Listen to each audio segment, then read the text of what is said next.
silencio es no calor. Tienes todos el calor. Porque en la música el silencio es la muy importante nota. Es bonito que la idea de que son todos los colores juntos, de que el silencio puede ser todo. Sí. Hubo no color. La ausencia de color. Un no color. Elena, la protagonista. Sí. La han heredado y egoísta. Sí. Mala hija, mala cuñada, etc. Mala madre. Mala suegra. Decimos que la han rechazado, pero ella recíprocamente ha rechazado un orden o un sistema establecido. Se puede considerar como una revolución o una guerra en contra de un sistema caracterizado por engaño y traición. Buena pregunta. Sí. Elena viene de una familia donde hay muchas cosas guardadas, muchos secretos. Hay engaños, hay traiciones. Pero, por ejemplo, para Elena, en su experiencia personal, no ha habido ninguna traición importante. Es ella quien se supone que ha traicionado a su familia. Pero Elena lo que pasa es que quiere huir porque necesita conocerse a sí misma y limpiarse a sí misma y se siente horriblemente culpable. Elena, todo el mundo lo ha leído, o sea, que no quiero decir spoilers, que se llama, no quiero destripar la historia para el que no la conozca, y entonces Elena se siente muy, muy culpable y por eso prefiere romper con todo. Además de que, si la han leído, ella cuando muere su hermana, ella se casa con el tonto del hijo, porque piensa que, bueno, pues así cambiamos de vida, cambiamos de todo, y luego al año y medio, cuando se da cuenta, esto ha sido una barbaridad. O sea, yo a este hombre no lo quiero, yo no quiero tener un hijo, yo no quiero ser una señora de buena sociedad, ha sido un error, pues me voy. No voy a cometer más errores para arreglar el primer error. Y entonces por eso Elena, al ser una rebelde, una mujer que se comporta de una manera muy desacostumbrada para la época, una cosa que a mí me llama mucho la atención es que hoy en día, en el siglo XXI, todavía la mayor parte de los lectores luego empiezan a cogerle cariño, pero al principio piensan que mujer más desagradable. Esta mujer es de verdad muy mala madre, mala hija, mala suegra, mala de todo, ¿no? Una buena persona. Sí, y luego cuando la vas entendiendo, al final te das cuenta de por qué ha hecho las cosas y piensas que, bueno, que también tiene derecho a decir lo que piensa y a ser directa y sincera. Hay muchos hombres así y no pasa nada, pero cuando es una mujer la que es así, todo el mundo dice que es muy bruta. Pues sí, pues es muy bruta, pero a mí al principio no me caía bien.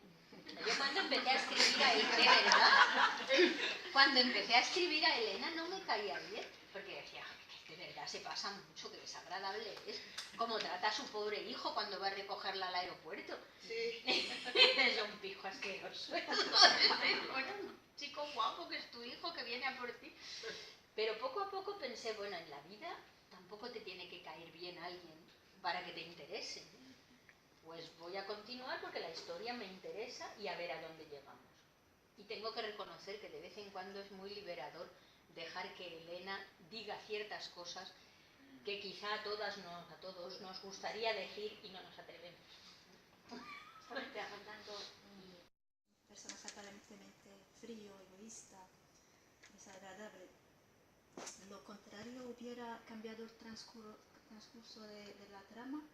Es decir, si Elena fuese una mujer más, entre comillas, buena, más cariñosa, el curso de la novela hubiera ido por otro camino.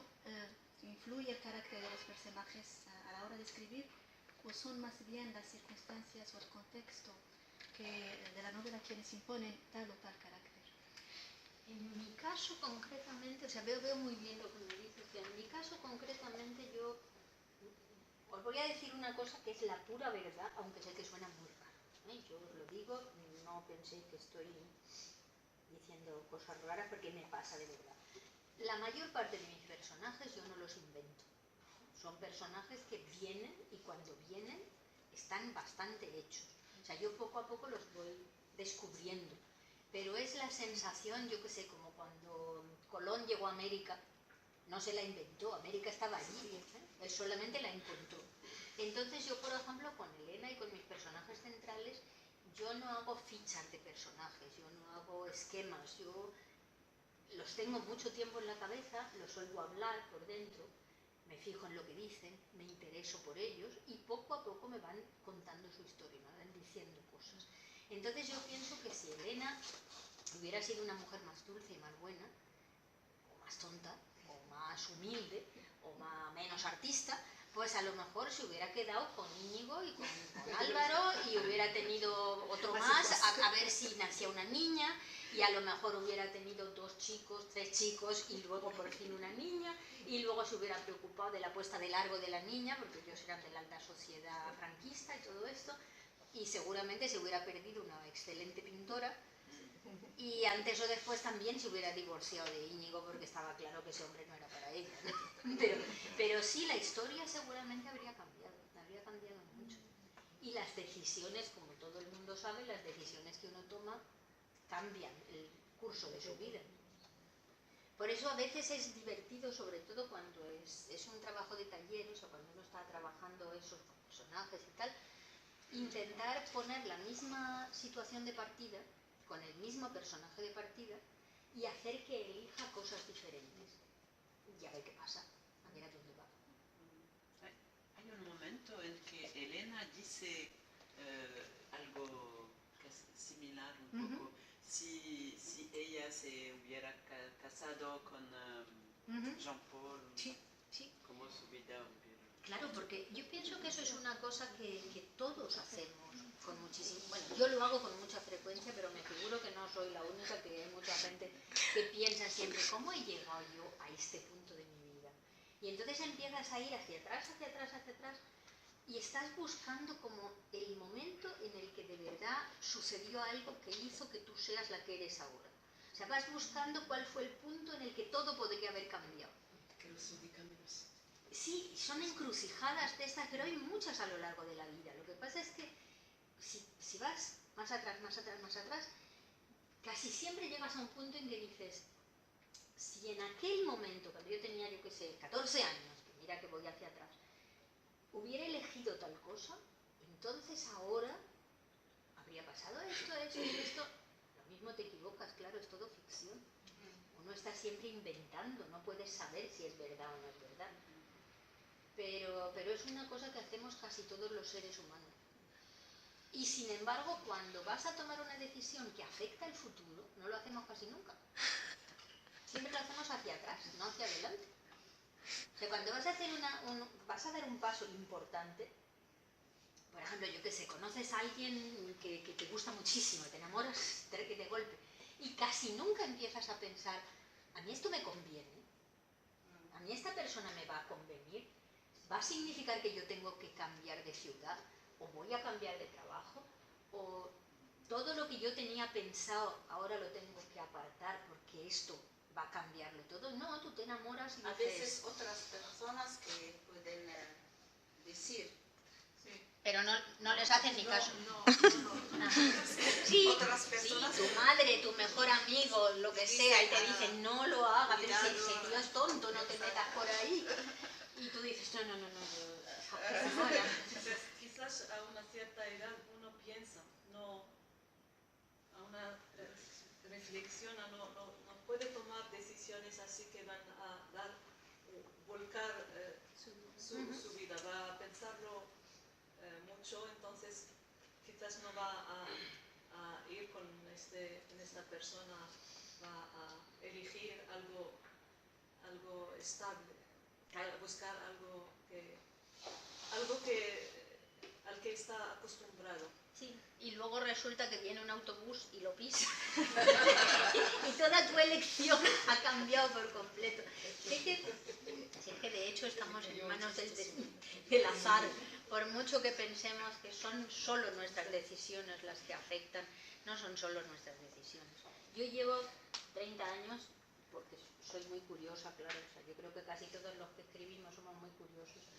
Entonces yo siempre que conozco a una persona que tiene un trabajo, primero empecé con los trabajos normales y ahora un trabajo más o menos un poco exótico, un poco raro, siempre le pregunto, ¿y tú cómo has llegado a ser lo que eres? Pues en 30 años de preguntar he llegado a la conclusión, el 90% de las personas, el azar. O sea, hay un 10% que te dicen, yo a los 10 años sabía que quería ser cirujano y he hecho todo lo que ha estado en mi mano para ser cirujano. Pero es poquísimo. Normalmente la gente siempre, bueno, como no sabía qué estudiar, pues estudié tal cosa porque en mi ciudad estaba esa facultad y luego no me gustó mucho, pero bueno, terminé el trabajo y luego un verano un amigo mío me arregló un trabajo en la fábrica de su tío y me di cuenta de que me gustaba la fábrica y cambia, y todo cambia. Por favor, la estructura particular de tu novela, para mí, necesita una concentración bastante intensa para continuar la lectura y entender las peripecias de la historia. Este va y ven entre el pasado y el presente y quizá el futuro para el lector es voluntario o se impulse por los acontecimientos de la historia. Me gustan las preguntas de estructura, a mí me gustan mucho las estructuras. Pienso que las cosas en general son en la base su estructura y luego lo demás es estética. Y entonces a mí lo de la estructura me va. En este caso concreto yo necesitaba contar una historia muy amplia. O sea, es una historia que empieza básicamente en los años 20, o sea, si uno se va hacia el pasado, cuando Blanca y Pilar todavía eran niñas, es una de las primeras fotos. Y entonces yo quería contar un poquito desde los años 20 hasta ahora. Si eso lo cuentas seguido, pues necesitas 7 o 8 tomos. O sea, sería Galdós. Galdós no soy. Entonces yo lo que quería era que fuera ameno para leer, que el lector no se perdiera demasiado, a ser posible. Y por eso yo lo organicé en una estructura de ir cambiando en pasado-presente, y añadir esa tercera vía que son las fotos, la descripción de las fotos y las cartas. A mí las cartas me encantan porque pienso que la mejor manera de conocer el pasado, de imaginar, de soñar en el pasado es a través de las cartas. Y en las cartas además tú puedes jugar con los narradores, porque cada carta está escrita por una persona de una manera, con un vocabulario, con un estilo, con unas preocupaciones, y con eso tú puedes crear una estructura poliédrica. Puedes hacer que todo se vea desde distintos puntos de vista y con el tiempo haces así un holograma, o sea, algo que flota en el medio y tú lo ves alrededor y lo ves desde los puntos de vista. Y tenemos varios narradores, no tenemos un narrador. Eso a mí me parece fundamental. Para mí el narrador es lo más importante. O sea, lo más, yo no puedo empezar una novela si no sé quién narra.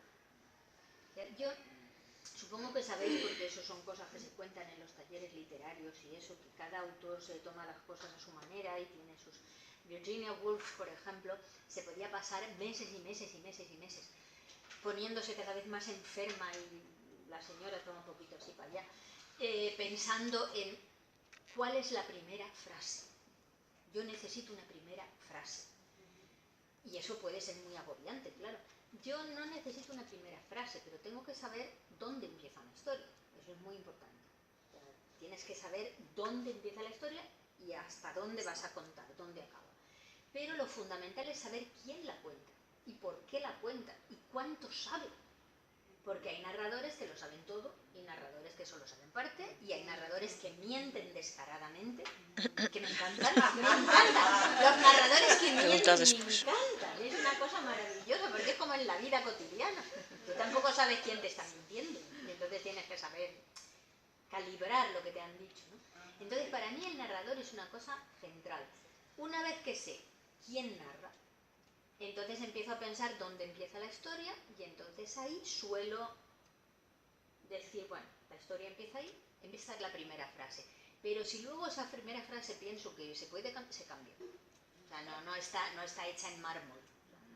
No, pero empecé la novela con una palabra, la mora. Sí. Sí.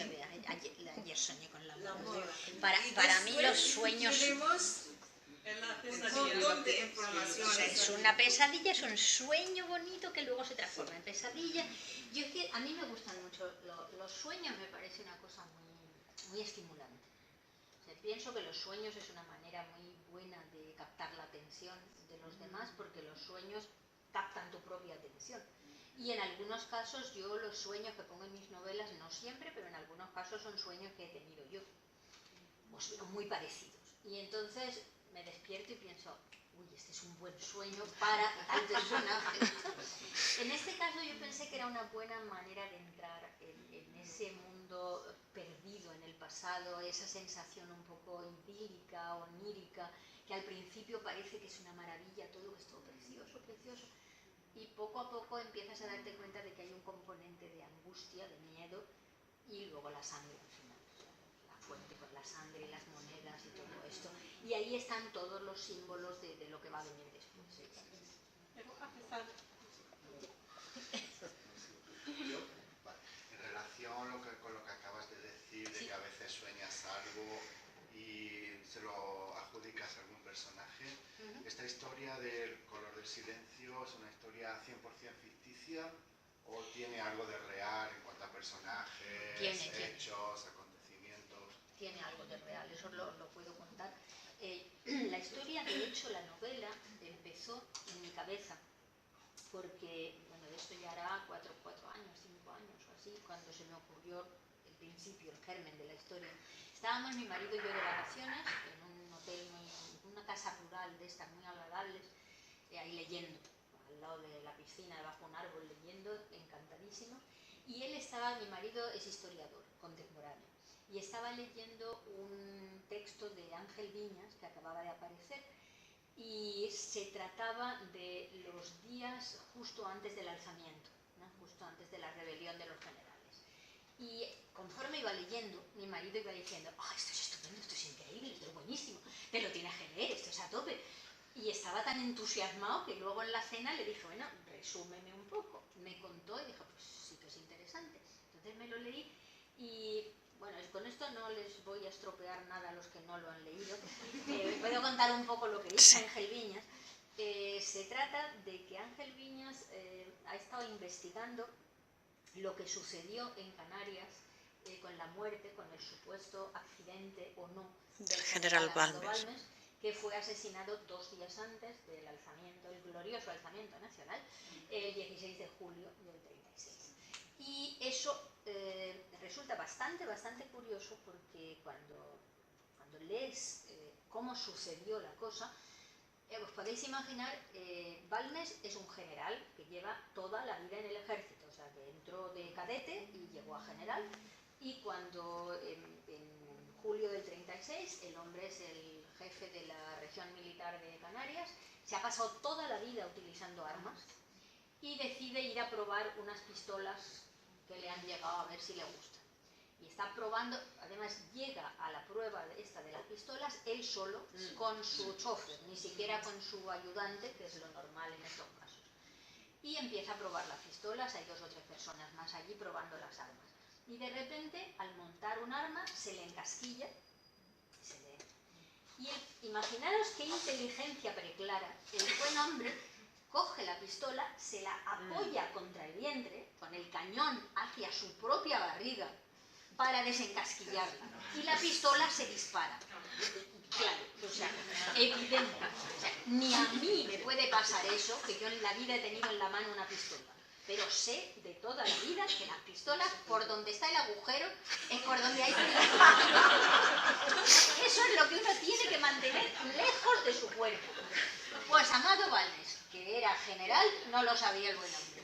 Y entonces se disparó contra su propio vientre, tuvo una hemorragia masiva, tardaron muchísimo en llevarlo al hospital y cuando llegó al hospital ya no estaba consciente y se murió. Entonces eso le dio a Franco la ocasión de pasar a la isla vecina para asistir, para presidir el sepelio de su hermano de armas, del general Balmes, y casualmente allí le estaba esperando el dragón rápido. Casualidades de la vida. O sea que la verdad es que eso fue, digamos, el núcleo real del que partió la historia, y yo empecé a pensar, bueno, si no fue un accidente, lo tuvo que hacer alguien. ¿Qué alguien? ¿Quién es alguien que hace una cosa así y por qué? Porque no es un acto de guerra, aún no estamos en guerra, es un asesinato. Es un asesinato como cualquier otro.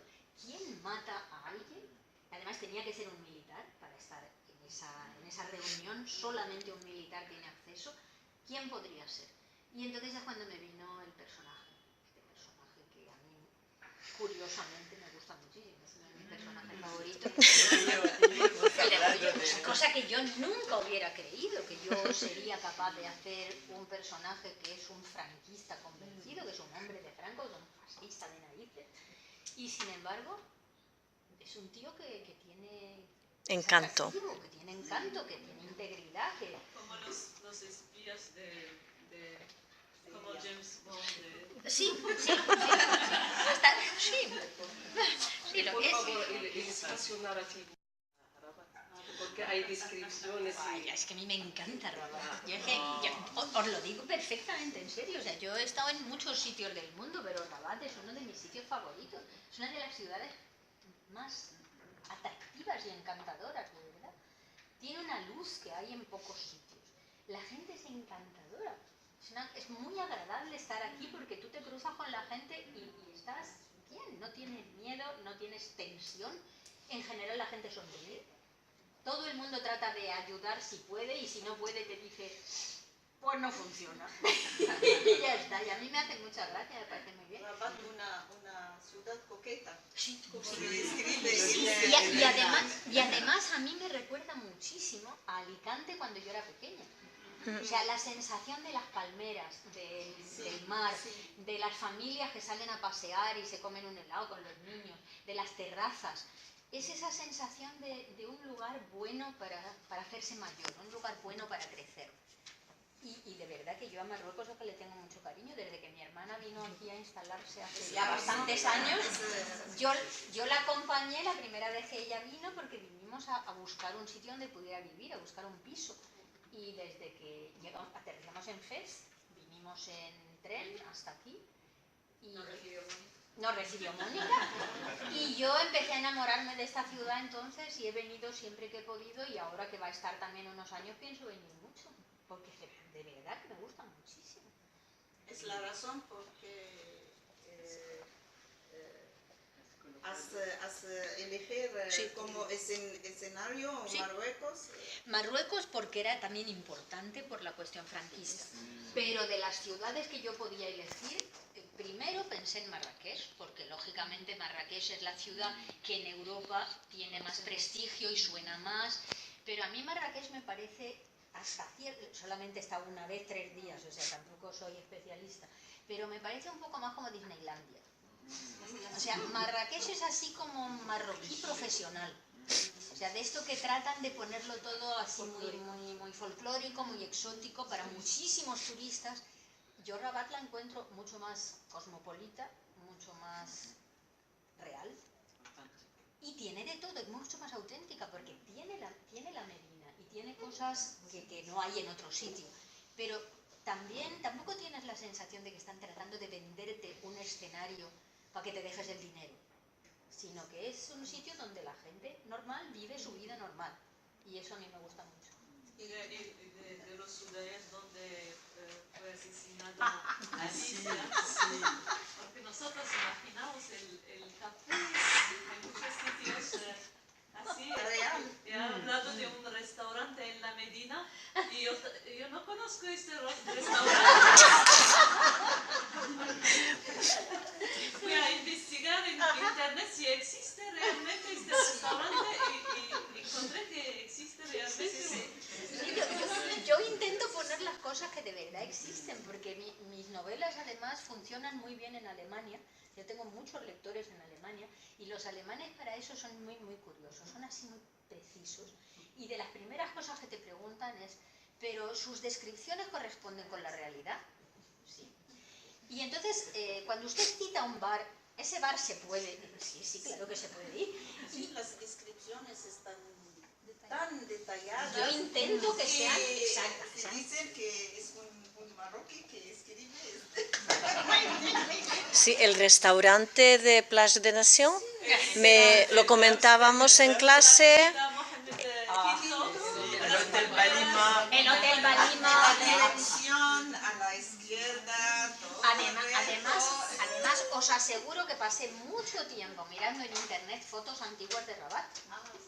Porque para mí era muy importante ver, por ejemplo, eso cuando se fundó el Hotel Balima, qué aspecto tenía, si ya había palmeras en el boulevard o si no había palmeras.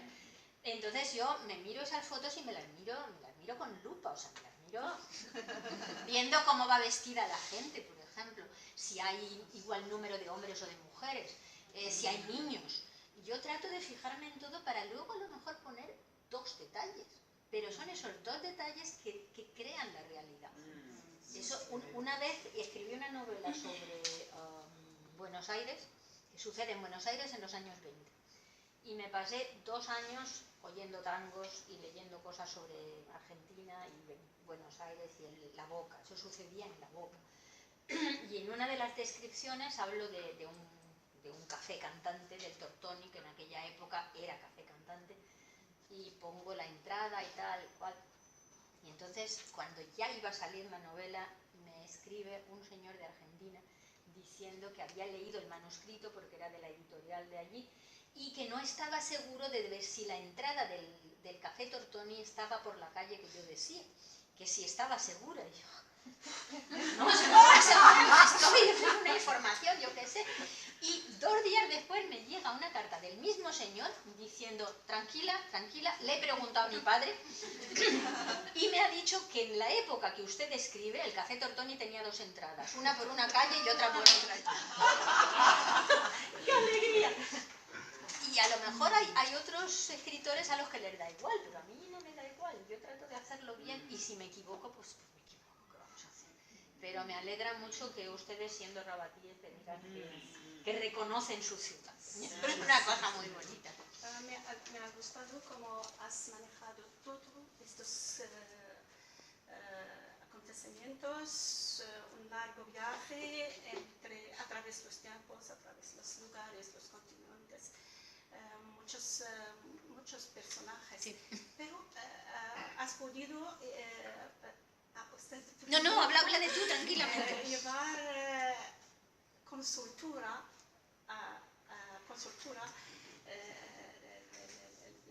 la novela a todas las personas y a todos los lectores, sea cual sea el nivel.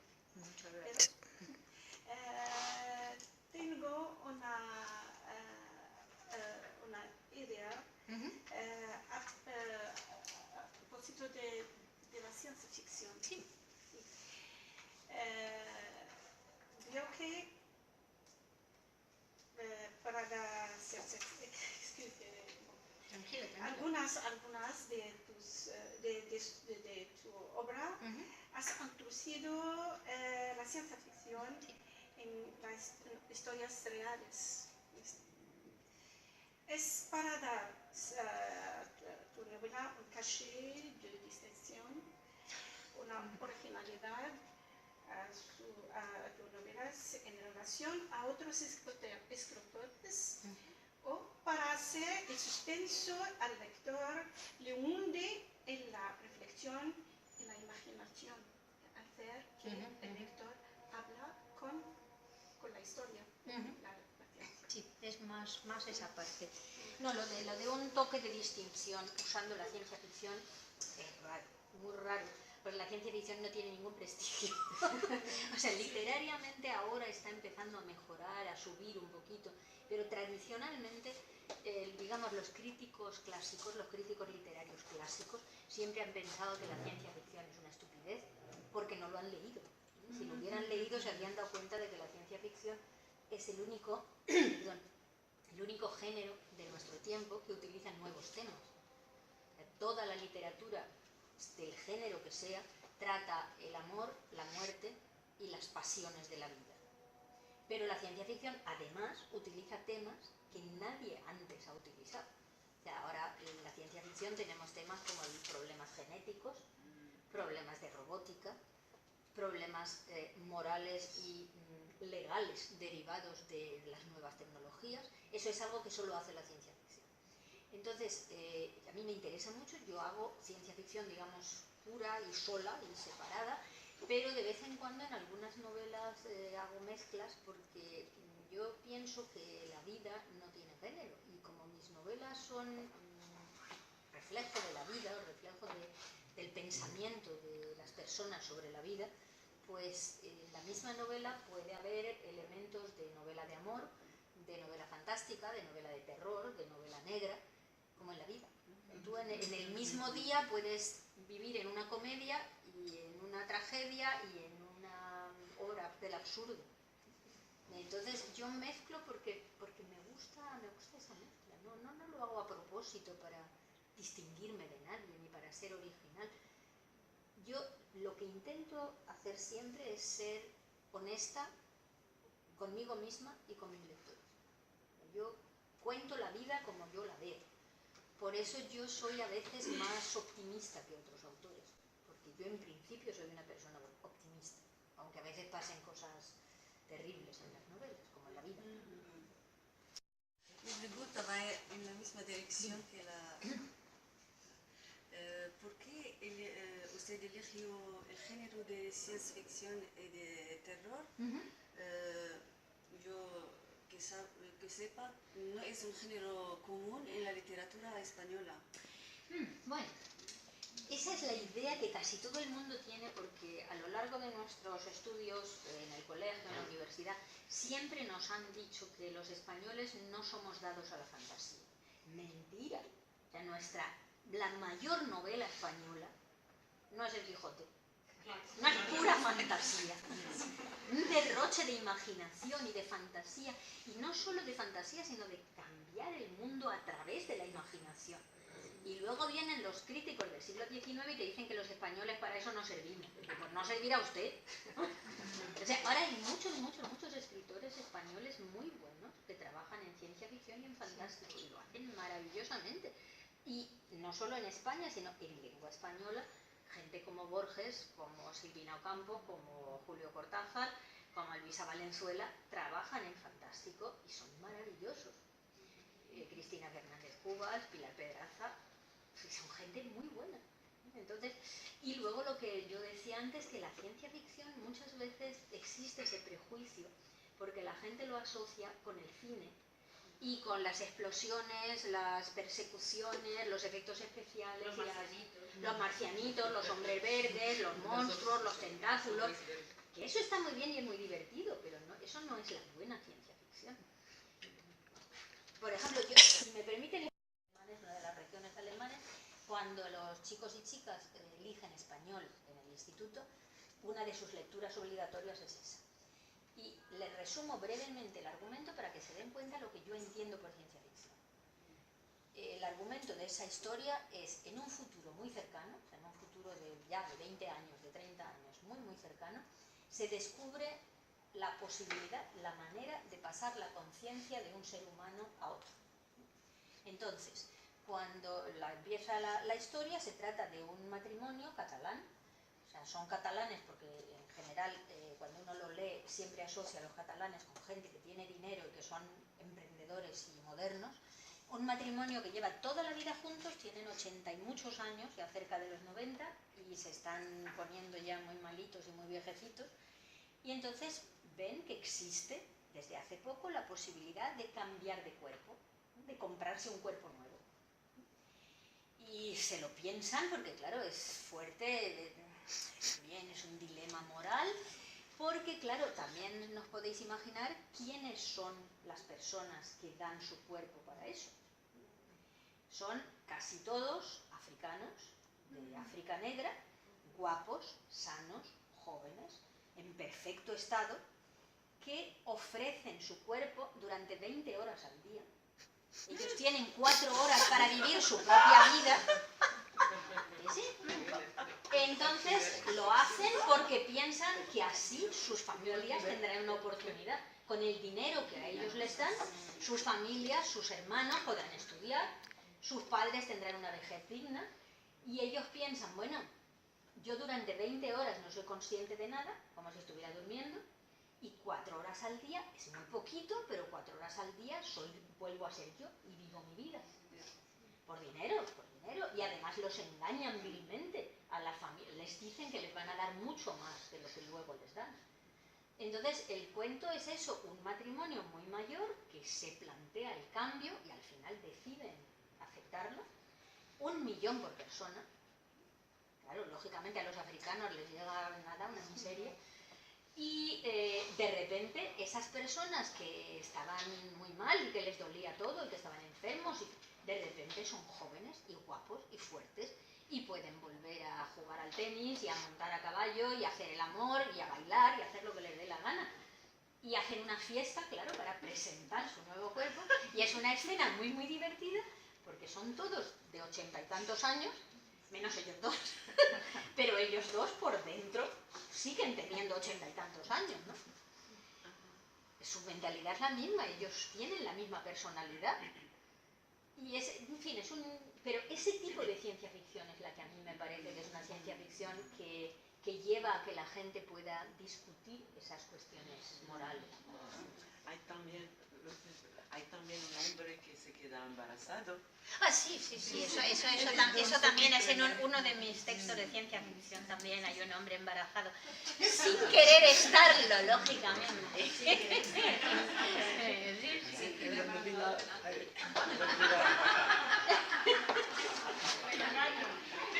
la novela hay mucho amor, pero hay mucho más infidelidad.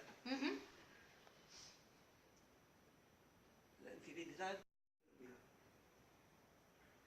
¿qué piensa? Que la infidelidad es algo circunstancial o algo que hace parte de la naturaleza del ser humano.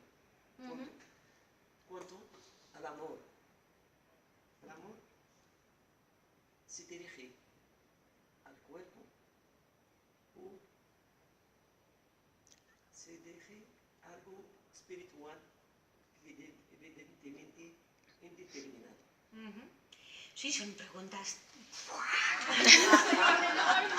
De Mohamed. En cuanto a empezamos por el amor y luego vamos a la infidelidad, porque sin amor no hay infidelidad. Entonces, para mí el amor, y sé que para algunas personas esto suena muy fuerte, para mí el amor es una fuerza de la naturaleza, una fuerza del universo tan importante y tan grande como puede ser la gravitación o el magnetismo. O sea, yo estoy convencida de que el amor es lo que mueve el mundo siempre que hablemos de seres humanos. Los seres humanos necesitamos el amor, no necesariamente de pareja o conseguirlo, necesitamos la sensación de poder amar y poder ser amados. Entonces, en mis novelas siempre el amor siempre es muy importante, no siempre de pareja, amor de padres e hijos, amor de hermanos, amor de amigos, traiciones de amigos, traiciones de padres y de hermanos, porque eso forma parte, el amor y el desamor son la misma moneda, son las dos caras. Y en cuanto a la cuestión de infidelidad, yo pienso que los seres humanos no sé si para fastidiarnos la vida o para ser más felices, nunca lo he decidido, nos ponemos limitaciones a nosotros mismos. Y entonces no nos vale todo y piensas, cuando yo quiero de verdad a una persona, pues solamente esa persona para el resto de mi vida. O sea, de hecho yo llevo 35 años casada y nos conocimos cuando yo tenía 19 y él 20, o sea que llevo muchos años con él. Y a mí eso de la parte de la unión entre un amor espiritual y un amor físico y un compromiso entre seres humanos, da igual hombre-mujer o mujer-mujer, lo que sea, que tú dices yo te quiero a ti y me comprometo a intentar todo lo que esté en mi mano para seguir contigo, a mí eso me parece muy bonito. Pero no siempre funciona. Y los seres humanos pues tampoco somos perfectos y no siempre podemos cumplir nuestras promesas. Y se cruzan otras cosas y tampoco sé si quizá nuestra sociedad funcionara mejor si todos fuéramos más libres y más abiertos. Porque yo a veces me planteo, y ya sé que suena un poco rarito, pero a veces me planteo, ahora, por ejemplo, tú te puedes ir a comer a mediodía, con un compañero de trabajo, y no hay ningún problema. Estás 2 horas comiendo, te ríes con él, te cuentas cosas, comes y tal, y nadie se ofende. Hace 200 años los hubieran matado a los dos por irse a comer juntos sin estar casados. Hay países donde todavía estás en auténtico peligro si te vas a comer con un señor que no es tu marido a la hora de comer y a la vista de todo el mundo. Entonces a veces creo yo que todo se trata de las reglas de juego que nos damos a nosotros mismos. Pero no sé si es mejor o es peor, porque en la época del free love y de los hippies y todo esto, con aquello del amor libre y todo eso, tampoco mejoró mucho la situación. Había muchísimos problemas, porque la mayor parte de los humanos somos muy posesivos. Y cuando quieres a alguien, quieres que ese alguien sea solo para ti. Hemos descubierto la constelación en la novela. Ah, sí. Sí, es que dedicamos 2 sesiones casi, tuve que cortar la constelación. Sí, sí. ¿De dónde ha surgido la idea de utilizar este recurso? ¿Y hasta qué punto ha influido en el cambio de actitud de Elena? ¿Y hasta qué punto crees que es un recurso, para llamarlo de alguna manera, que puede sustituirse a otros recursos más clásicos como la terapia, por ejemplo? De hecho, es una terapia. Lo que pasa es que es una terapia, para mí, es muy nueva, muy curiosa. Yo es una cosa que me llamó mucho la atención y yo pensaba que en España se conocía más. Y sin embargo me he dado cuenta en muchas cosas como esta, que hay personas que incluso me han preguntado si me lo había inventado yo. Como ya quisiera yo, inventarme una terapia nueva, jolín. Y no, yo eso lo descubrí primero porque tengo un par de amigas, una muy buena amiga que es terapeuta familiar, y en su formación ella tuvo que hacer este tipo de cosas, y ya hace muchos años Ruth venía y nos contaba cosas, y a mí me parecía alucinante. Perdón que te interrumpa, a lo mejor explicar muy brevemente, porque hay gente que no ha leído la novela, y es muy interesante.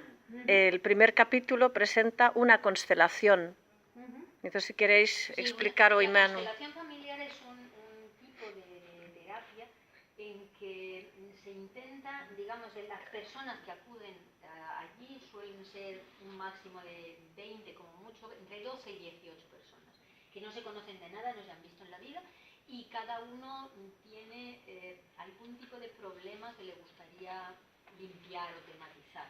Casi todos son problemas antiguos, traumas antiguos, pero también puede ser que uno tenga una cuestión muy reciente, que sea, yo que sé, que su marido la acaba de abandonar, por ejemplo, o que su hija ha decidido que no se habla con ella, o cualquier cosa así, ¿no? Entonces las personas acuden a este fin de semana, suele ser de viernes a domingo, y hay sesión de mañana, sesión de tarde, siempre las mismas personas, y la persona que va a exponer su problema se sienta al lado de la consteladora o el constelador, y el terapeuta, digamos, y entonces yo por ejemplo voy a exponer mi problema y digo, ¿podrías hacer el papel de mi madre, por favor?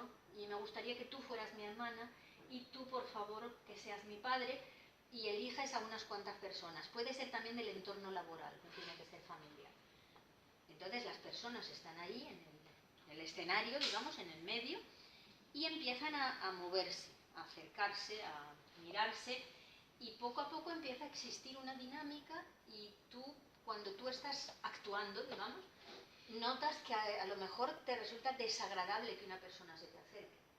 O al revés, quieres acercarte a una persona, o cuando te acercas a esa persona te agachas hasta que estás en el suelo, hasta que te arrodillas y lo miras hacia arriba. Y el que está fuera y ha planteado el problema intenta ver lógicas de comportamiento, cosas que hasta ese momento no había visto.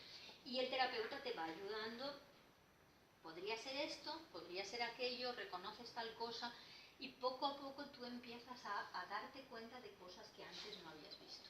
Y a veces se dan situaciones en las que, por ejemplo, cuando una persona tiene un problema con alguien que ya está muerto, con su padre, que a lo mejor, no sé, le pegaba o le hacía cualquier cosa, pues a veces sencillamente el ver la situación ya la ayuda y luego puede dirigirse a su padre, a la persona que está actuando, que está haciendo el papel de padre, y decirle: padre, eres un hijo de puta, te odio por todo lo que me hiciste, por lo que le hiciste a mi hermana, por lo que pasó, por tal y cual.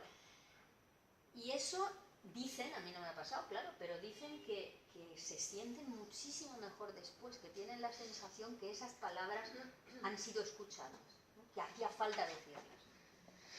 Pero hay mucha gente a la que le ayuda. eso se comprende desde el punto de vista psicológico, pero en la novela hay algo metafísico, y es que improvisan la que improvisa de Alicia, la que hace de Alicia, dice que se quiere ir. Es que eso pasa. Y claro, y después descubrimos que Alicia se quería ir. Entonces no se reduce al nivel psicológico, sino que hay algo que va más allá. Y lo gracioso es que nadie lo sabe, que los mismos terapeutas no te pueden explicar de dónde surge eso, por qué pasa eso. Cuando les preguntas, pero esa información, ¿quién la tenía? Y te dicen, está en el campo. Esa es toda la explicación que te dan, que está en el campo. Y las personas entran en trance. No, en absoluto. Tú no. Una forma de terapia para resolver... De hecho, es una cosa bastante tonta. O sea, cuando tú actúas, digamos, cuando tú haces de peón y te dicen, ¿puedes hacer de mi abuela? Y tú sales allí y piensas, ¿y yo ahora qué hago? O sea, te sientes cantidad de tonta cuando estás allí de... Pero puede pasar, yo eso no me ha pasado a mí personalmente, pero lo he visto. O sea, puede pasar que alguien de repente diga, ¿cómo duele la espalda? ¿Cómo duele la espalda? Y que se agacha y le duele y no se puede tener de pie. Y entonces la persona que conoce la situación dice, mi abuela no podía andar, por ejemplo. Mi abuela siempre la recuerdo quejándose de la espalda. Y para... Lo interesante es que la persona, el doble de la persona, está también... Sí. Y tú te ves a ti mismo. Rodeada por... Sí. Y tú te das cuenta, por ejemplo, eso Desde fuera. si tú estás más o menos en el centro o si todas las personas te van, o sea, tus padres, tus tíos, tus primos, te van apartando y tú al final estás en un rincón y nadie se preocupa de ti. O si todos están de pie y tú cada vez estás más pequeñita y te vas bajando cada vez más. O al revés, o si tú cada vez estás más chula y los vas apartando a todos hacia las esquinas. Es interesante verlo desde fuera, porque nunca lo has visto desde fuera, claro. ¿Y te documentaste desde fuera o entraste a probar para...? Por supuesto que lo probé. Claro, para escribir. No, lo digo porque a mí lo que me sorprende es que al final la constelación es efectiva en la novela, no es solo una excusa, no es un pretexto para presentar a los personajes, que es muy curioso y muy original, sino que al final es efectiva desde el punto de vista, yo creo, metafísico. Y acabamos descubriendo que todo aquello tenía sentido, todo lo que vimos en la constelación. Sí, que todo era una prefiguración de lo que iba a suceder después. La verdad es que la novela es muy interesante por la variedad temática. Yo no entiendo cómo se puede manejar todo al mismo tiempo, porque la variedad temática es increíble. O sea, hay muchos subtemas desde el... Y todos me interesan. Sí, se nota. Y estaban documentados, como el robo de niños ilegales, ¿no? El robo de niños ilegales, la política, la situación en Marruecos, Istiklal, las constelaciones, o sea, entra todo, los hippies de los 60, exactamente, la España de la preguerra, o sea, de antes de la guerra, entra absolutamente todo. Y yo no sé cómo, me imagino si escribiste la novela primero y después la desordenaste, porque sería más fácil escribirla y desorganizarla. Es una broma, pero un poco porque hay momentos en que dices, pero ¿cómo no se ha colado aquí? ¿Cómo no ha metido la pata? Así, en el puzzle este, y como... luego, naturalmente me la releo varias veces Claro. para ver si no hay errores de coherencia. Y se la doy a leer a gente de mi confianza para ver si me encuentran agujeros. Y si hay alguien que dice, por ejemplo, yo que sé, tengo un buen amigo, Michael, que es matemático además, y entonces siempre se la doy para que compruebe que las edades de los personajes son verdad. Sí, Porque si no te dice, sí, es que este tío no podía haber conocido a fulano porque se llevan 80 años. en el taller tenemos una matemática, Arquía, que hace exactamente eso con todos los personajes. Cada vez calculo Y eso es muy importante porque yo para eso soy un desastre y eso es lo único que de verdad escribo. O sea, cuando pienso, a ver, si nació en tal año, en tal, ¿quién tiene 35 años? Entonces el otro tiene 38, funciona. Es que es importante de verdad, porque hace efecto feo cuando el escritor no se preocupa de esos detalles. Pero yo, por lo que me decías, yo siempre escribo las novelas en el orden que el lector las va a leer. O sea, yo nunca... Voy a intervenir. Voy a contar una anécdota familiar. Creo que, bueno... Sí, cuenta. Estamos en Rabat. Familia. Puedo contar, ¿no? Por todo lo que yo quiero que esté siempre esta ciudad. Cuando empecé a escribir esta novela, como muchas otras, pero esta en concreto, era verano, ella tiene una casa preciosa que podría ser la Mora. Sí, ya. Dentro de 100 años. Ella tiene una casa en Alicante muy bonita y estábamos allí, yo cuando voy, pues voy a su casa, la familia, mi madre, los hijos, estábamos todos allí.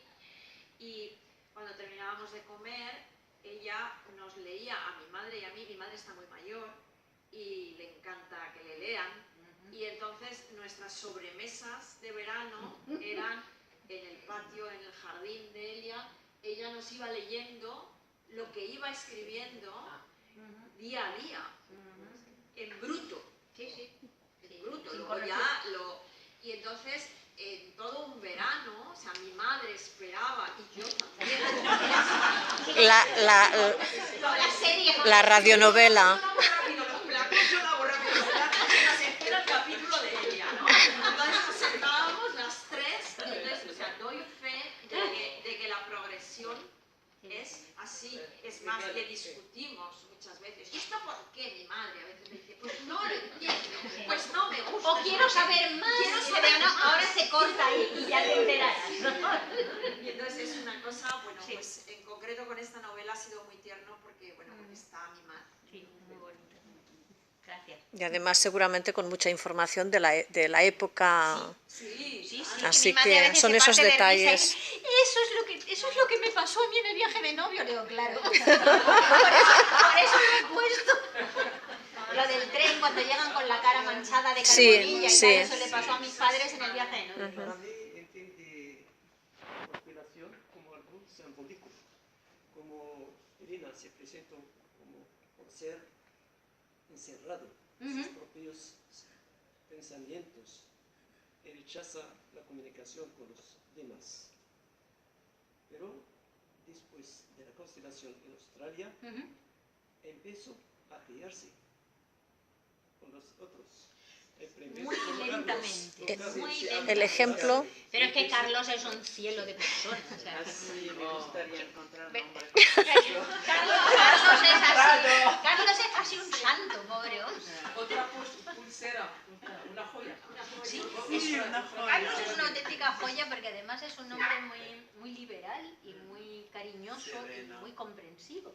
Y entonces, incluso cuando está el problemilla con Mark y tal, no se enfada y le dice, ¿qué pasa? Ya ha sido mala, ¿no? Pero lo que más les preocupaba no era lo de Mark, era yo lo que pensaba que iba a preocupar, que es un hombre joven, con una señora mayor, que es una medio aventura. No, lo que más les preocupa es porque no les dice al final a Carlos que estaba Jean Paul. Es algo del pasado, esto es lo que más les ha preocupado por lo que he visto.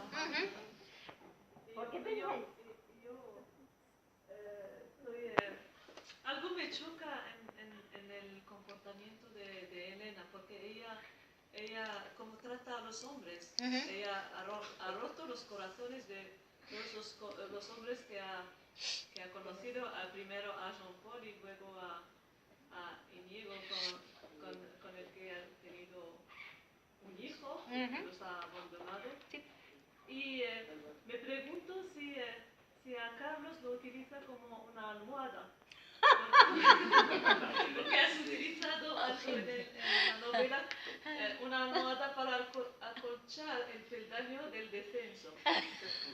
Eso es algo que no me inventé yo, sino que es verdad. Que de verdad fue una cantante de ópera que no me lo dijo a mí, se lo dijo a una amiga mía que de verdad es cantante de ópera. Y al parecer, estando una vez en una cena, la señora mayor le dijo a mi amiga, que por entonces estaba subiendo, ¿no? Preocúpate de amortiguar el descenso, porque antes o después bajarás, todos bajamos. Y si no, te harás mucho daño. Y entonces, cuando ella me lo contó, pensé, qué sabiduría, qué cosa más buena. Y sí, hasta cierto punto, Carlos sí es un cojín. Pero ella lo quiere, lo que pasa es que no quiere confesar que lo quiere. Lo que Pero pasa ella es que ha demostrado ni una palabra, sí, una palabra de cariño. Es que aquí está muy preocupada por eso. Lo llama Charlie. Cuando lo llama Charlie y le dice lo de la ducha y todo eso, sí, ella lo quiere y él sabe que lo quiere. Y al final dijo a su es mi marido. Y al final le cuesta mucho, pero dice, mi marido, porque ¿cómo le voy a explicar lo que somos? Debe de ser mi marido. Claro, y además a él le hace muchísima ilusión cuando por una vez la oye decir mi marido. No hay ninguna palabra de amor, ni nada. Mi marido, y lo ha dicho como si alguien se lo sacara. Sí. Pero lo llama Charlie cuando lo necesita. Y Charlie es casi mi amor. Cariñoso. Sí. Lo que pasa es que Elena era muy... Elena tiene un carácter muy raro y diferente y bueno, y a su modo y a su manera pues sí que lo quería. Sí. Y lo quería bastante. Sí. Además Elena tiene una enorme capacidad de amor. Elena quería a su hermana por encima de todo. Sí. O sea, cuando muere Alicia, para ella se le cae el mundo. Y por eso hace todo lo que hace. Luego cuando se enamora de Jean-Paul, lo quiere muchísimo. Lo que pasa es que sabe que no debe, que no está bien. Y entonces al final se impone la culpa y la lógica social y dice, no, esto no está bien, esto hay que dejarlo. Pero ella es capaz de muchísimo amor. A pesar que ella está una persona liberal, sí, libre y que puede hacer cosas que nunca... Claro, pero ella cuando piensa, cuando se enamora de Jean-Paul, ella se lanza a la aventura y aquello es a tope y precioso y maravilloso, ella es joven y el verano, pero luego, claro, luego empieza a pensar, bueno, es que es el marido de mi hermano, es que le voy a hacer daño, que esto no está bien. Por eso luego, cuando ya es vieja, empieza a pensar, ¿ves tú? Si yo no hubiera sido tan idiota, si yo hubiera dicho, yo quiero a este hombre, a lo mejor no hubiera pasado nada. Alicia se hubiera ido con su canadiense, yo me habría casado con Jean-Paul y no habría habido ningún problema. Y volvemos al problema que tienen los silencios y la falta de sinceridad para mantener el equilibrio. Y lo gracioso es la cantidad de dolor que puedes causar por no causar dolor. Sí, para mantener el equilibrio al principio. Muchísimos secretos se dan para no dañar a otra persona. O sea, muchas veces tú no cuentas tal porque piensas, mi madre no sería capaz de comprenderlo, pues no se lo cuento. Esto a mi marido no se lo voy a decir para no hacerle daño. Esto no se lo digo a mis hijos. Y luego resulta que si se lo hubieras dicho, seguramente habría sido un dolor momentáneo y se les habría pasado.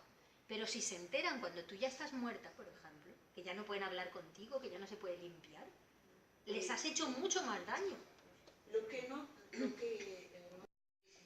De dar al lector a entender el otro lado de Elena.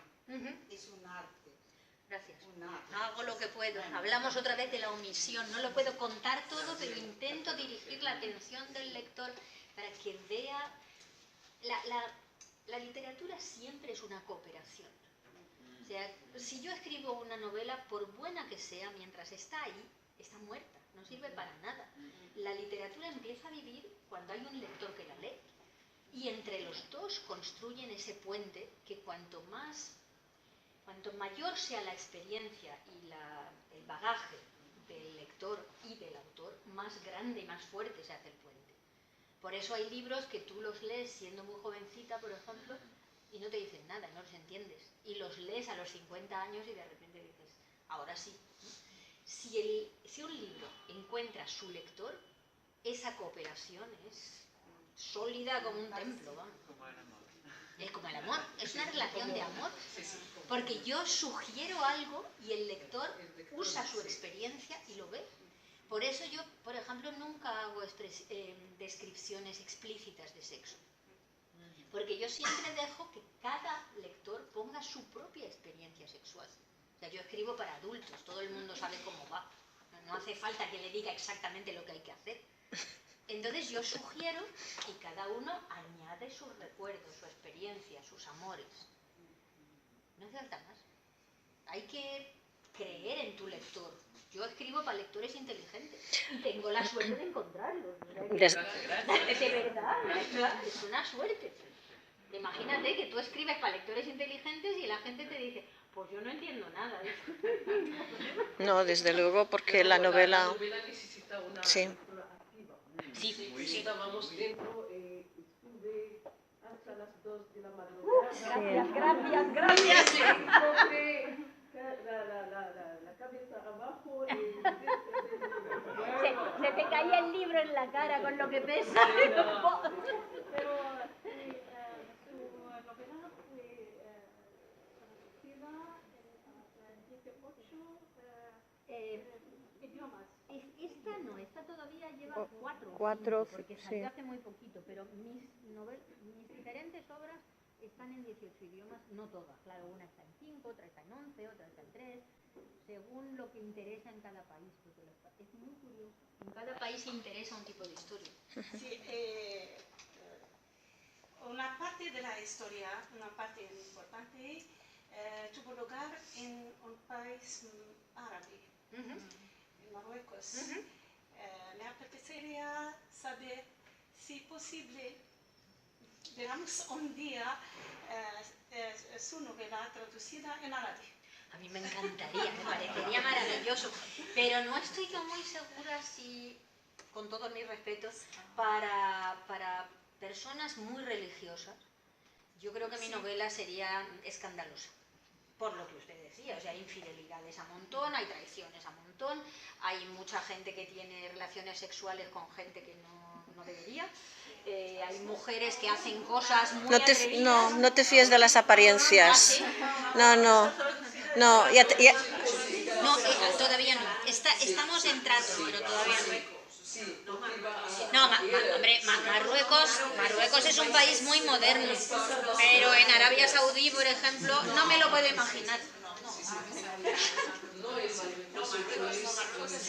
Yo no iría a Arabia Saudí a presentar una novela así, por si acaso.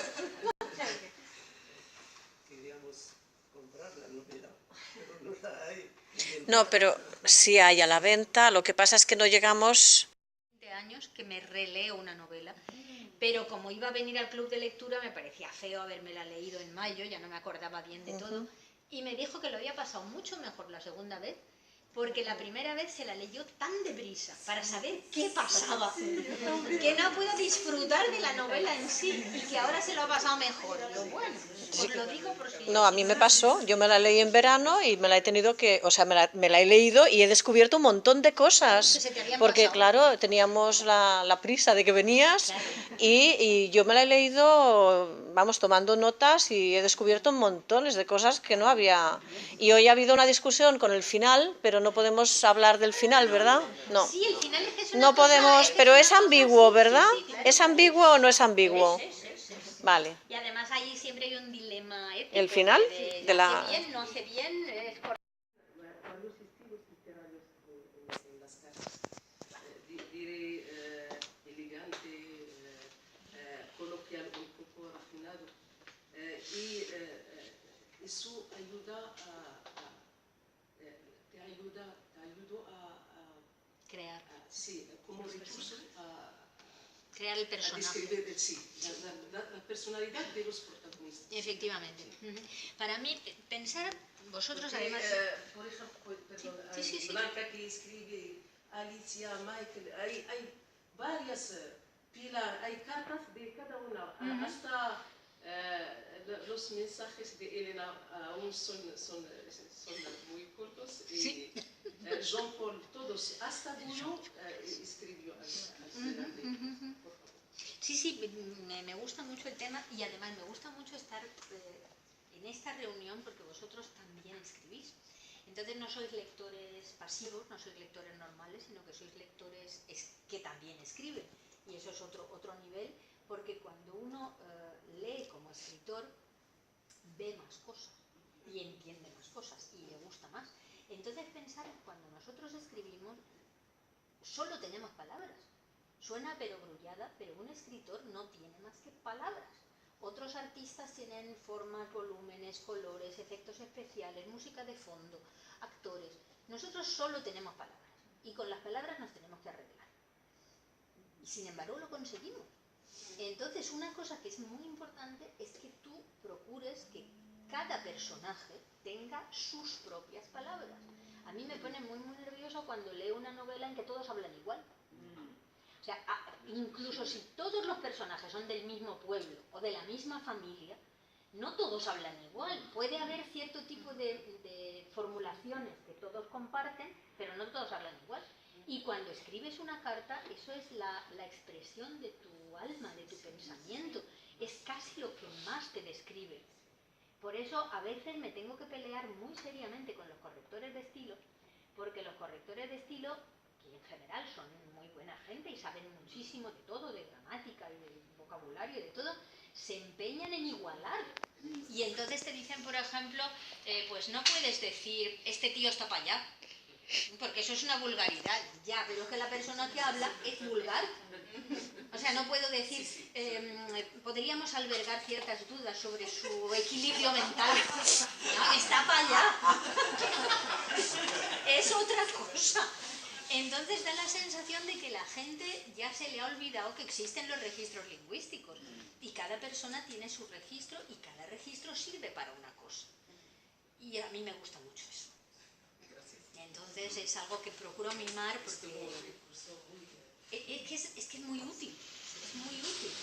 Hay, por ejemplo, no sé si tú conoces ese ejercicio, es un ejercicio que yo usaba mucho con mis alumnos de escritura, poner la misma situación y presentar al personaje, definir al personaje por la primera frase que dice. Entonces, imaginar un ejercicio muy fácil, muy fácil. El personaje en cuestión, puede ser hombre o mujer, lo que vosotros queráis, está sentado en un coche, en su coche, y va a cruzar un semáforo y se le pone en rojo y se para. Y él es el primero de la fila. Y detrás vienen coches, coches, coches. Entonces se pone verde y cuando va a arrancar, no le arranca. ¿Qué dice ese personaje? ¿En árabe o en...? Entonces, pensar todos... No, pensar... Por ejemplo, hay gente que dice, ¡ay, Dios mío! ¡Ay, por favor! Hay gente que cuando oye el primer pitido dice, ¡serán gilipollas! Hay otro que dice, pues te vas a esperar hasta que me dé la gana. Cada uno reacciona de una manera y luego, a partir de esa frase, ya creas el personaje. Ya no hace falta que digas es un colérico, o es un maleducado, o es un apocado. Por lo que dice, se sabe quién es. Y además te ahorras un montón de líneas. Muchísimo más útil. A nadie le sirve de nada que tú describas a un personaje diciendo era tímida y sin embargo atrevida. Mira, aparte de que es una imbecilidad, nadie se puede hacer una idea. Enséñalo, muestra por qué, a pesar de ser tímida, a veces es atrevida. Enséñalo. De manera indirecta. Muéstrala en una situación, déjala hablar, haz que haga algo. Porque si no hay mucha tendencia que el narrador te dice, a ti lector, lo que tienes que pensar y tú te lo tienes que tragar. Pues a mí no me gusta eso, a mí me gusta ser yo el que decide. Entonces es bueno para escritores pensar que tienes que hacerlo con más sutileza. Una técnica de investigación que encontramos también en tu novela, que es el análisis de una foto de la víctima para llegar al autor del crimen. La novela ha sido adaptada al cine y ha tenido gran éxito tanto de taquilla como de crítica, y creo que ha recibido hasta un Oscar y más premios. Podríamos esperar ver también una adaptación de esta novela. Me encantaría, si conocéis a alguien que quiera. Una parte. Lo que pasa- Por otra parte, si la respuesta es sí, no llevaría eso al riesgo de etiquetar la novela únicamente en el género negro o género criminal, porque en el cine se pierden muchos detalles por el camino y para mí no es solamente una novela negra. No, tienes toda la razón. Y el problema del cine es eso, que además, que si es una película, es hora y media. Y en hora y media hay que amontonar tantas cosas que siempre se pierden cosas. Siempre hay cosas que luego te dice el director cuando hace el guión: mira chica, tal línea vamos a abandonarla porque no puede ser. O tú habías puesto 3 hijos y te dicen: es que es un follón porque hay demasiada subtrama, pues va a ser un hijo solo. Y al final la cosa se convierte en algo que no tiene mucho que ver con lo que tú escribiste. O sea que es... Yo por eso, si alguien quisiera hacer una adaptación, si nos ponemos de acuerdo, lo que queda claro es que es su obra. Lo que él haga como cine es suyo. Lo que he hecho yo es la novela. Porque si no, no puede ser. Si no, O una serie. una serie quedaría muy bonito. Sí, sí, hoy también han discutido pero ya. es que eso Ya- es caro, eso es muy caro. Una serie no pierde nada de la novela. En una serie se podrían poner las diferentes subtramas, se podrían poner cosas del pasado, pero claro, necesitas los exteriores, tendrían que venir a rodar aquí, tendrían que ir a rodar a Australia, tendrían que... Bueno, de Australia se lo podrían ahorrar, podría estar, no sé, en Madrid, en Londres, en un sitio más cercano, pero Rabat tiene que estar, o sea, eso es fundamental. Y tendrían que encontrar un sitio que funcionara como la Mora, que tampoco es fácil Y encontrar. las sudayas. En las sudallas, tú sabes lo carísimo que tiene. Tenemos Visualizado Ya sabéis dónde es y todo. Aquí la Las localizaciones de las Sí, pero vosotros os vais a reír. Como os decía antes, hay muchos alemanes, sobre todo alemanas, curiosamente, muchas señoras alemanas de mi edad o así, que se reúnen 3 o 4 amigas cuando han leído una novela que les ha gustado mucho y se hacen el tour. Claro. Y entonces se van a Dublín o se van a Barcelona o se van a donde sea, se pasan 3 o 4 días de vacaciones siguiendo los escenarios de esa novela, van a los restaurantes que salen en la novela y se vuelven a casa la mar de contentas. Es una cosa muy bonita. Por eso siempre me preguntan, pero si vamos a Rabat, ¿esto es así? Que sí, que sí. Y ahora lo que nos del Firdaus, por ejemplo, de la Plage Nation, me da mucha pena porque parece ser que lo han cambiado todo o lo están cambiando. Es una pena. Lo están Se me ha partido el alma ahora cuando he vuelto. Y ya no, porque era una preciosidad. Pues Y has hablado también de Alicante cuando hablabas de Blanca y de su hermana. Sí, Cuando eran Blanca y Pilar. jovencitas con su padre, iban sí, y ahora que hablaste de Alicante, de que es tu ciudad, de que tienes una casa, entonces ¿te has inspirado de tu ciudad para...? Sí, también. Yo me inspiro en todas partes. Yo trato de... Todo el mundo crea cosas nuevas a partir de cosas viejas. O sea, nadie crea de la nada, salvo Dios. Pero nosotros creamos siempre de coger de aquí, de allá, de un recuerdo, de una imagen, de algo que te han contado, de una película. Y vas juntándolo todo y luego cuando haces el mosaico es nuevo. Pero ya decía Borges que no hay nuevas metáforas, las metáforas siempre son las mismas. No estoy totalmente de acuerdo, de vez en cuando se te ocurre algo especial, pero muy de vez en cuando. Pero sí, yo uso mucho mi pasado y el pasado de los demás.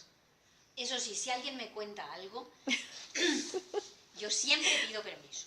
O sea, si alguien me cuenta una cosa que pienso, eso podría dar juego, siempre le digo, oye, si lo pongo en una novela cambiando los nombres, ¿puedo? ¿Te parece bien? Si me dicen que sí, lo hago. Si me dicen mejor no, nunca. O sea, que si me contáis un secreto, yo soy de las que lo guardan. en una novela. Lo disfrazo tanto que nadie lo va a reconocer. Vamos, que lo... Imaginando una otra final de la novela que Me la podría imaginar si quisiera, pero no quiero. Este me gusta. Podemos hablar del final. Puedes en abstracto, más o menos, ¿no? En abstracto. para mí el No sé. suicidio de Goyo es un poco precoz al final. ¿Cómo? ¿Tú crees que debería haber aguantado más tiempo? Pienso que Goyo en la novela imaginó una otra final, porque Goyo tiene la gran parte de los secretos. Sí. Y si él Hubiera muerto. antes del final, es un poco, no sé, No, pero- necesito explicación. No, piensa que Goyo es una persona que lleva muchísimos años sintiéndose terriblemente traicionado por la persona que más importante era para él en el mundo, que era Franco. O sea, él quería cambiar España.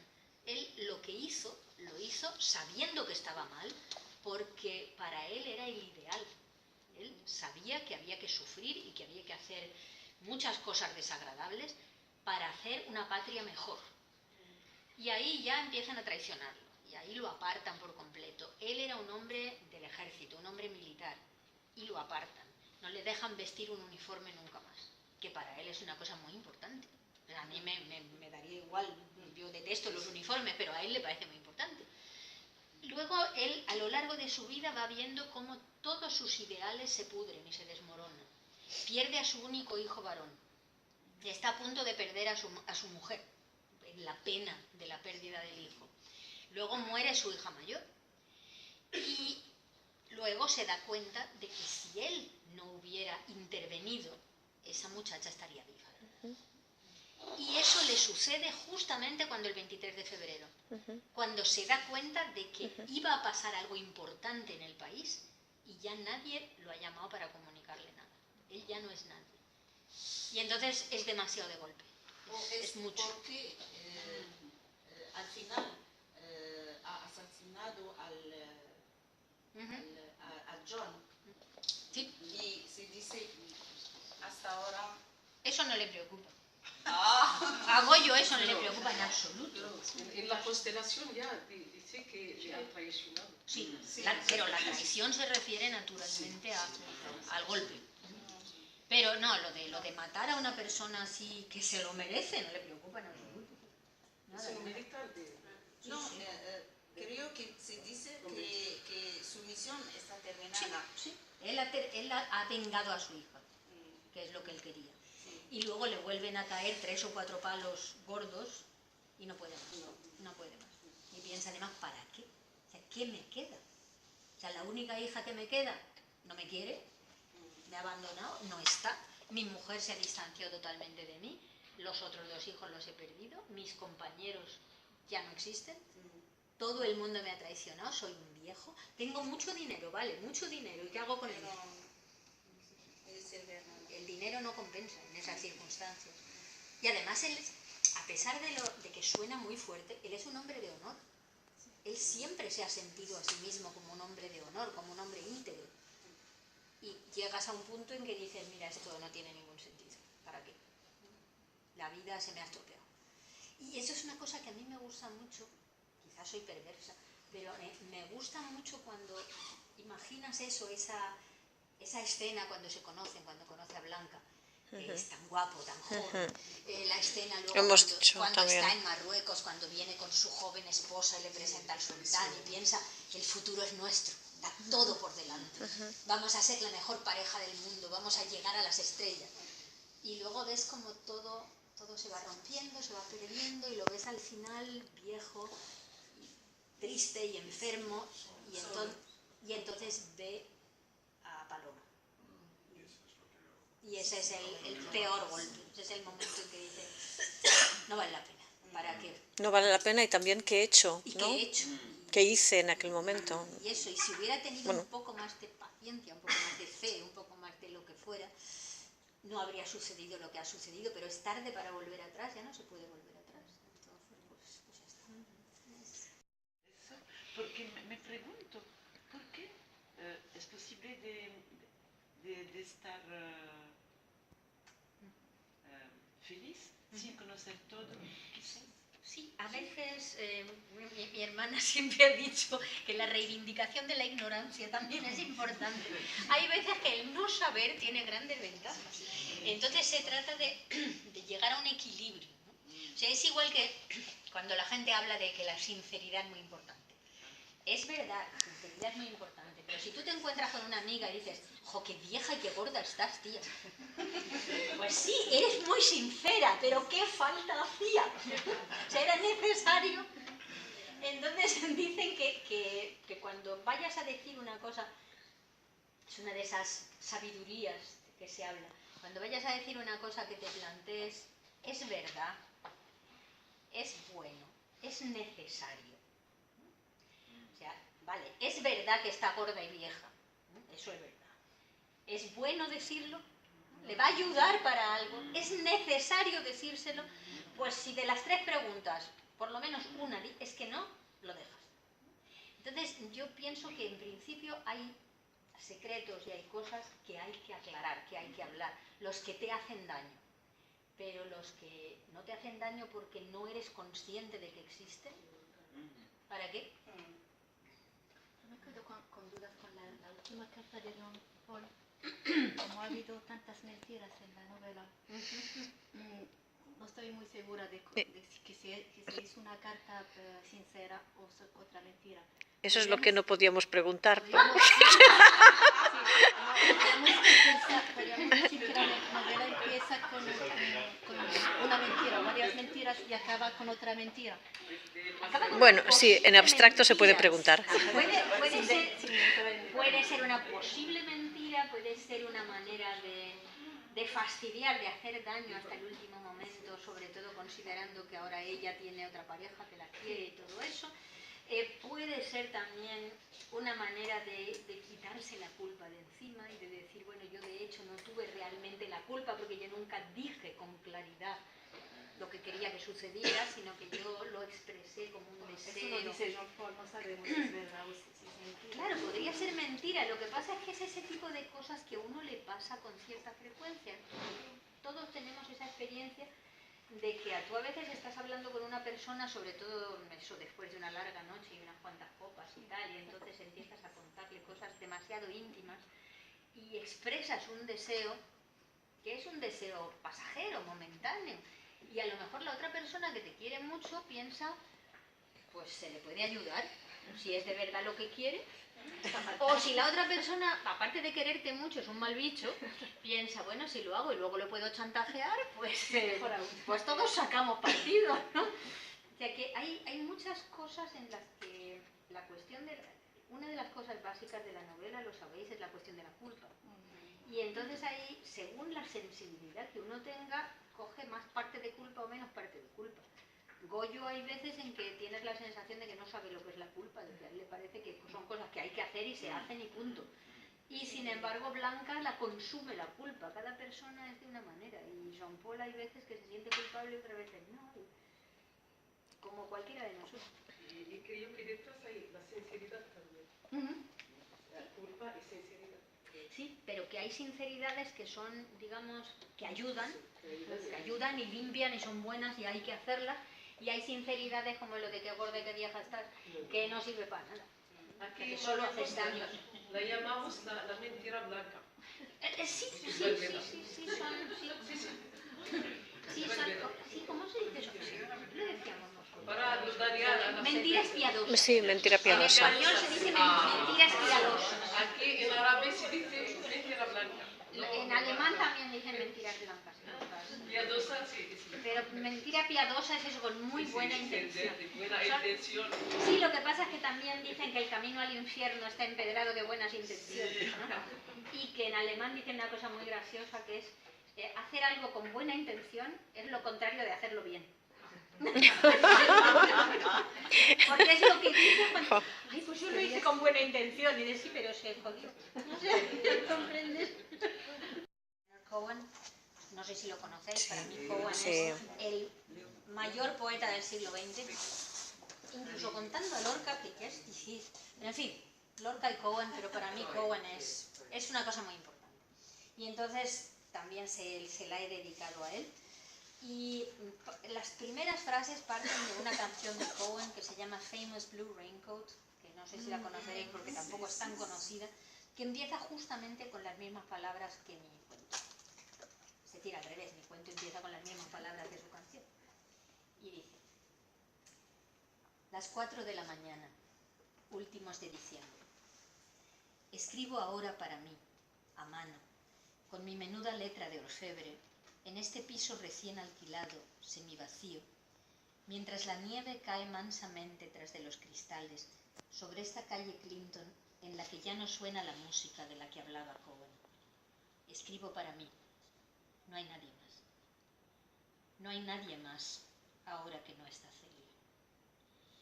He consumido 3 cigarrillos buscando las palabras, el principio, el arranque de esta historia que hoy me cuento. Pero ¿dónde encontrarlo? ¿Cómo?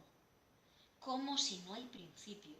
Y el final que marcó mi vida, ese final de hace tantos años, está a apenas 6 días de esta madrugada neoyorquina. Los recuerdos acuden enfurecidos, luchando por imponerse al desorden de mi mente, y se confunden en un magma vidriado que apenas deja entrever los contornos de lo que fue. Un posible comienzo. Era septiembre, una noche ventosa preñada de tormenta. Yo dormitaba en el compartimento vacío del tren que me llevaba a Oneira a despedirme del tío Eloy, el último pariente que me queda y a quien le debo mi oficio, el que me acogió en su relojería cuando, desesperado a mis 20 años, salí de Villasanta jurando no regresar jamás.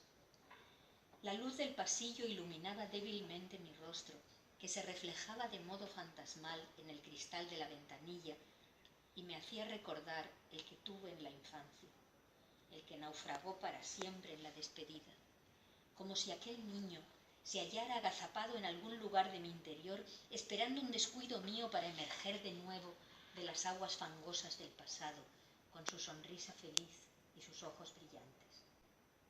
Hacía casi 25 años que me había marchado de Villasanta de la Reina, dejando atrás todo lo que había sido mi vida hasta entonces, dejando atrás la escuela, los amigos, los bailes, los paseos, dejando atrás a Celia. Recuerdo que recordé entonces con una intensidad que me hizo enderezarme en el asiento, asustado de mí mismo, el instante preciso en que la conocí. Su perfil moreno en el vestíbulo del Ritz, la pequeña perla en su oreja, el pañuelo blanco que se pasaba con cuidado por debajo de las pestañas al salir del cine, su rápida mirada hacia la amiga, que la tranquilizaba sonriendo. No, mujer, no se te nota nada. Fue como si mi corazón no pudiera decidirse, como si quisiera al mismo tiempo dejar de latir o echarse a volar desbocado hacia esa mujer a la vez frágil y dura, de traje sastre y collar de perlas, que parecía una actriz de cine negro, una estrella caída en el barro del cine de pueblo, con su suelo sembrado de cáscaras de pipas y papeles grasientos de empanadas de atún. Entonces me enteré de que la llamaban la viuda negra. Me lo dijo Tony con un codazo en las costillas mientras ella se perdía en el tumulto de salida de la sesión nocturna. Salí del cine como en trance, dispuesto a hacer lo que fuera por volverla a ver, porque me mirara, por oír su voz. No me enteré siquiera de que los amigos me arrastraban al Negresco a tomar algo antes de retirarnos, y solo cuando estuvimos sentados a la mesa del fondo, bajo el espejo, me di cuenta de que el camarero se estaba impacientando. Murmuré un cortado y al retirarse Fabián, en lugar del mandilón blanco que me había encandilado segundos antes, la vi frente a mí, en mitad del café, mirándome fijamente con una expresión que nunca supe descifrar, algo que oscilaba entre la sorpresa, la alegría y el terror. Algo que solo 25 años más tarde comprendería, cuando fuera demasiado tarde.